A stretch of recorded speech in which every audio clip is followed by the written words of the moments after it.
पुराने समय के किसी रहस्यमय प्रदेश में एक गांव था जिसे लोग उल्टा गांव के नाम से जानते थे। यह गांव दिखने में तो बिल्कुल सामान्य था, परंतु इसमें एक अनोखा और जादुई रहस्य छिपा था। जब कोई इस गांव में प्रवेश करता तो सब कुछ उल्टा हो जाता।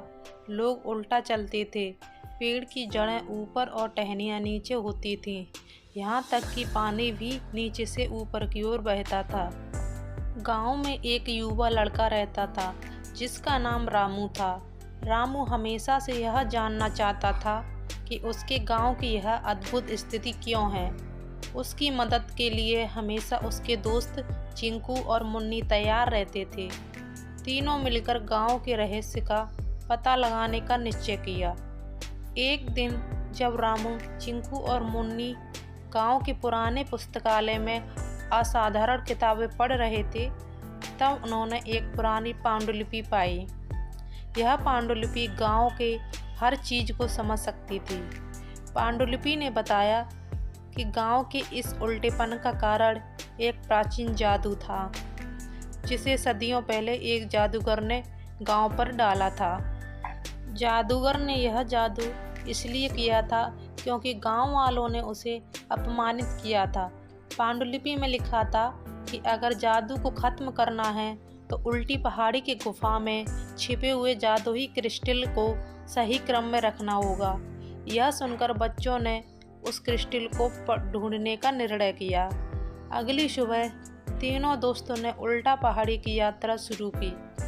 पहाड़ी की रास्ता बहुत कठिन और खतरनाक थी, लेकिन उनकी हिम्मत ने उन्हें आगे बढ़ने के लिए प्रेरित किया। रास्ते में कई बाधाओं का सामना करना पड़ा। तीनों दोस्तों ने एक दूसरे का साथ देकर हर मुश्किलों को पार किया।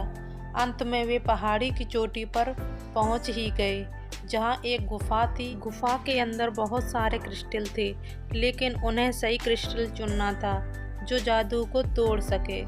उन्होंने ध्यान से हर क्रिस्टल को देखा और पाया कि एक खास क्रिस्टल अलग चमक रहा था। रामू ने उस क्रिस्टल को उठाया और जैसे ही उसने उस क्रिस्टल को उल्टा रखा, पूरी गुफा चमक उठी। क्रिस्टल की छवि गांव पर प्रकट हुई और धीरे धीरे हर चीज़ सही हो गई। जो चीज़ें उल्टी थी वो सीधी हो गई। पानी सही दिशा में बहने लगा, लोग सामान्य चलने लगे और बाकी सब कुछ सामान्य हो गया। गांव वाले इस चमत्कार को देखकर हैरान रह गए और रामू, चिंकू और मुन्नी को धन्यवाद देने लगे। गांव वालों ने अपने पुरानी गलती को स्वीकार किया और तीनों बच्चों को हीरो मानकर उनका सम्मान किया।